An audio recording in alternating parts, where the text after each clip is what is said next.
예, 자유일보 익명 제보 따르면 개용 후 가짜뉴스 무차별 생산하는 민주당 정경훈 기자가 적었네요.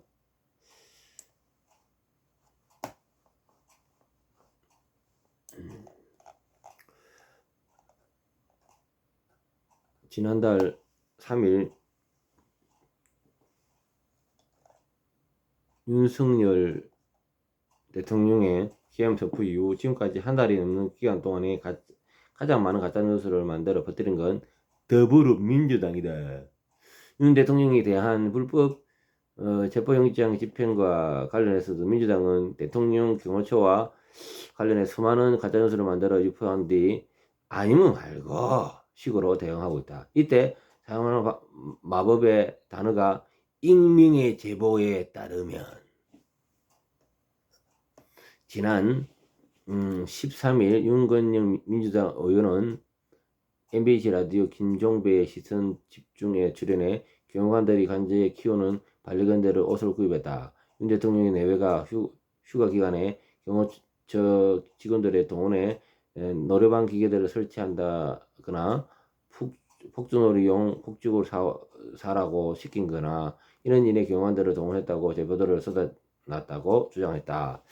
윤 의원은 이어 윤 대통령 내외의 생일 같은 날에 직원들에게 장기 자랑을 시켰다고 한다. 경호처 직원들이 해야 할 일은 전혀 아님에도 장기 자랑을 하는 직원들의 아예 인사발령을 내 근무 인원에 제외시켜 그 일을 하라고 했다고 주장했다. 같은 날 윤 의원은 국회 소통관에서 기자회견을 열어 윤 대통령이 어제도 경호처 간부 6명과 오찬을 하면서 다시 한번 무기 사용을 지시했다. 나를 체포하라는 접근하는 경찰들에게 총은 안 되더라도 칼이라도 휴대해서 무조건 막으라는 지시를 했다고 한다고 주장을 했다. 그러면서 이 같은 내용은 익명의 경호처 직원으로부터 받은 문자 메시지라고 덧붙였다. 지난 8일에 안규백 민주당 의원이 KBS 라디오 전격 시사에 출연해 윤 대통령이 이미 관저를 빠져나가 제3의 장소에 도피해 있다고 제보를 받았다. 경찰에서도 소재 파악을 하고 있다는 이야기를 어제 들었다고 주장했다. 지난 5일에 민주당 윤석열 내란 진상조사단 단장 추미애가 국회 소통관에서 기자회견을 열어 중요한 제보를 받았다며 공수처가 윤석열에 대한 체포영장 집행 당시 박종중 대통령 경호처장이 실탄 발포를 명령했다고 한다고 주장했다. 추미애 의원은 당시 박 경호처장으로부터 몸싸움에서 밀린 경우 공포탄을 쏘고 안되면 실탄을 발포하라는 명령이 하달했다는 것이라며 윤석열과 김용현을 맹목적으로 따르는 일부 충성파 간부들이 주도하고 있다고 주장했다. 조사단 박선원 의원은 경호처가 향한 영장 집행 시 이들의 인간 방패로 활용해 저항한다는 계획을 준비한다는 것을 냈다고 주장했다. 그런데 민주당의 이런 주장은 나중에 모두 거짓으로 드러났다. 특히 경호처에 대한 익명의 제보 차례대로 가짜뉴스로 드러났음에도 민주당은 한마디도 사과하지도 않고 있다. 민주당 발 가짜뉴스의 정점은 지난날 13일 국회 과학기술정보통신위원회 참고인 출석한 김어준의 주장이다. 이날 김 씨는 이른바 한동훈 암살조 주장을 폈다.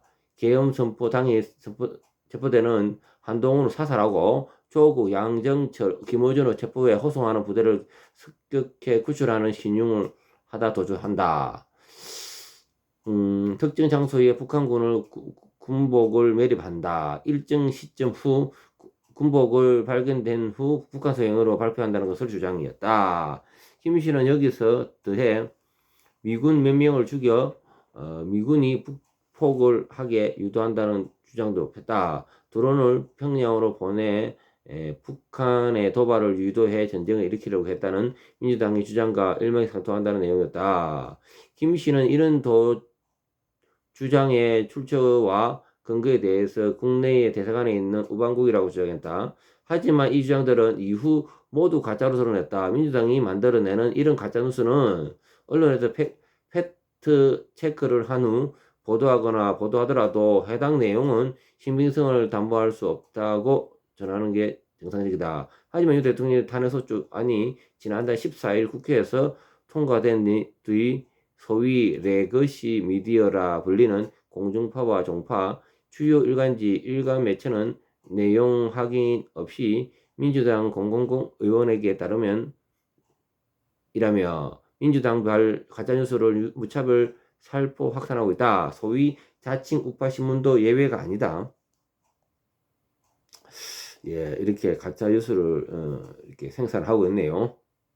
뭐라고 하냐면은 익명 제보에 따르면 이렇게 민주당이 하고 있답니다. 예, 김노티입니다.